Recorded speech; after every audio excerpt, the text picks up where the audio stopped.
સ્થાનિકોએ ધારાસભ્ય અને કોર્પોરેટરનો ઉધડો લીધો। પ્રાથમિક સુવિધા ન મળતા સ્થાનિક લોકોએ વિરોધ કર્યો છે। સ્થાનિક સ્વરાજ્યની ચૂંટણી નજીક આવતા નેતાઓ જનસંપર્ક માટે પહોંચ્યા હતા।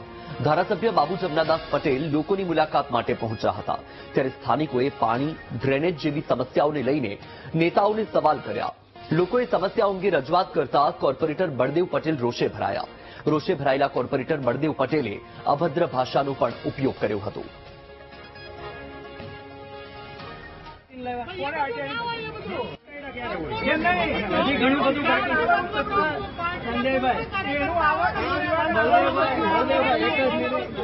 આપણા વોર્ડમાં કોર્પોરેટર કેટલા અમદાવાદ મ્યુનિસિપાલિટીનું બજેટ 15,000 કરોડ નું હતું, એમાંથી નિકોલમાં કેટલા વપરાયા? તો એ એવું કે આરટીઆઈ કરો, તો તમને હું કામ અમે તૂટીને લાવ્યા? કોને આરટીઆઈ એવી કે રાતે તમે નતું કીધું આરટીઆઈ કરો?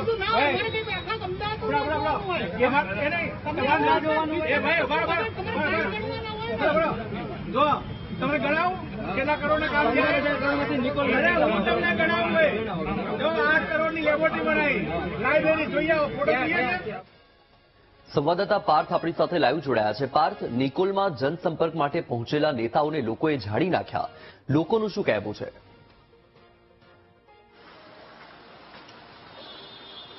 જી વત્સલ, જે રીતની વાત કરવામાં આવે તો સ્થાનિક સ્વરાજની ચૂંટણી દિવાળીની પછી આવી રહી છે। અમદાવાદ મ્યુનિસિપલ કોર્પોરેશનની ચૂંટણી યોજાવાની છે।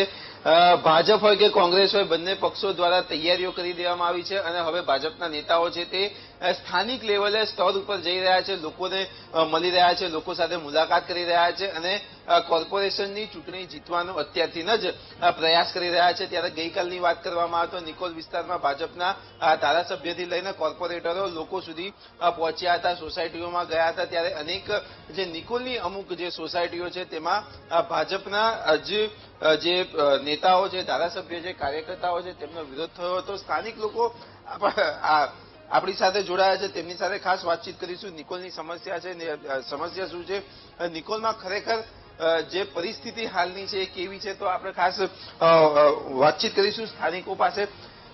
જે રીતની સ્થાનિક સ્વરાજની ચૂંટણી આવી રહી છે, લગભગ ડિસેમ્બરની આસપાસ ઇલેક્શન આવશે, 4 મહિના જેટલો સમય બાકી રહ્યો છે, ભાજપના નેતાઓ બહાર નીકળ્યા છે।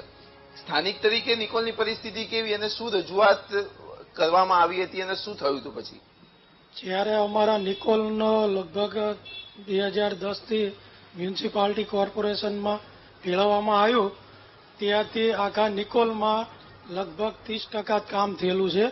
જ્યાં પણ જાઓ ત્યાં રોડ, રસ્તા, ગટર, પાણી અને દરેક જગ્યાએ એની મુશ્કેલી છે। રોડમાં દરેક જગ્યાએ ખાડા પડેલા છે। ખાડામાં ક્યાંય વરસાદ થાય તો પાણી આવે, લોકોના વાહનો પડી જાય છે, ભૂવા પડે છે। દરેક વખતે અહીંના સ્થાનિક તંત્રને, ચૂંટાયેલા પ્રતિનિધિઓને અમે રજૂઆત પણ કરેલી, તેમ છતાં કોઈ પણ ત્યાં જોવા પણ આવતું નથી અને અમે જ્યારે પણ એનો વિરોધ કર્યો તો એ લોકોને પોસાતું નથી। જ્યારે લોકોના રોજગાર ધંધા રોડ ઉપર હોય અને તે લોકોના ટેક્સ બાકી હોય, 1-1 વર્ષનો બાકી હોય, તેમ છતાં એ લોકો રાતે આવીને તંત્ર દ્વારા એમને ધમકાવીને નોટિસો મારવા આવે છે। નોટિસ મારવામાં આવે છે, ટેક્સ બાકી હોય તો નોટિસ મારવામાં આવે છે, પરંતુ જે અસુવિધાઓ નિકોલમાં થઈ છે, કાકા કેવી અસુવિધાઓ છે? આ 8 મહિનાની અંદર તો એટલી ખરાબ સુવિધા છે કે હું પોતે આ વરસાદમાં પડી ગયો છું, મારા પગમાં વાગ્યું છે।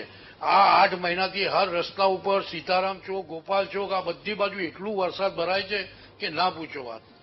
હવે અમે આ સંકટમાંથી કેવી રીતે નીકળીએ અમને વિચાર આવે છે। રોડ રસ્તાની વાત કરવામાં આવે તો નિકોલના અનેક રસ્તાઓ છે જે સિંગલ વન વે ચાલી રહ્યા છે અત્યારે। નિકોલના રસ્તા એકદમ ખરાબ છે અને હું તમને અમારા કઠવાડા વિસ્તારની વાત કરીશ કે કઠવાડા વિસ્તારને ગયા 5 વર્ષ પહેલા એએમસીમાં ભેળવવામાં આવ્યો હતો। હવે કઠવાડામાં અત્યારે એવી પરિસ્થિતિ છે, તમે કઠવાડા સિંગરવા રોડ જુઓ તો એટલા બધા ખાડા અને આ તંત્રનું પેટનું પાણી નહીં હલતું।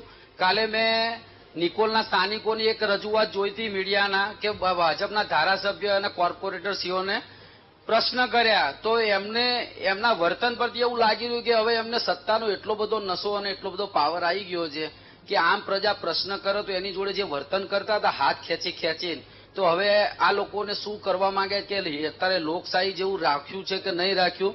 કેમ કે અમારા કઠવાડામાં જ જે ઇન્દિરા આવાસ યોજના કરીને મકાનો છે તેની અંદર પાણીની એટલી બધી સમસ્યા છે પંચાયતના પાણીના બોરો પર ચાલે છે, પણ કોર્પોરેશનનું પાણી પણ એનું અત્યારે એ પરિસ્થિતિમાં અત્યારે 5,000 પબ્લિક રોજ પાણી માટે વલખા મારે છે, ત્યાં પાણી પણ નથી આ લોકો આપી શકતા.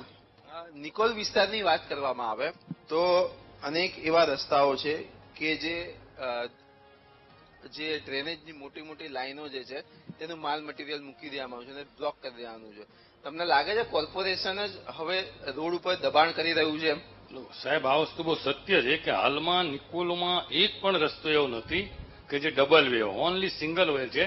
અને વરસાદ આવ્યા પછી એટલા ખાડા ખાડિયા પડી ગયા છે, લોકોને ફ્રેક્ચર, અને તમને વિશ્વાસ ન હોય તમે આજુબાજુની હોસ્પિટલોમાં તપાસ કરી જુઓ છો, પેઇન ડોક્ટર અને ઓર્થોને ત્યાં લાઈન લાગેલી છે, અને એટલા બધા લોકો પડી ગયા છે ખાડા ખડિયામાં કે જેની વાત પૂછો. મને પાણી તો અમારે ત્યાં ભરાવાનો એટલો પ્રશ્ન છે કે ઘણી સુધી ગોઠણસામાં પાણી હોય છે, પાણી નિકાલનો કોઈ રસ્તો જ નથી.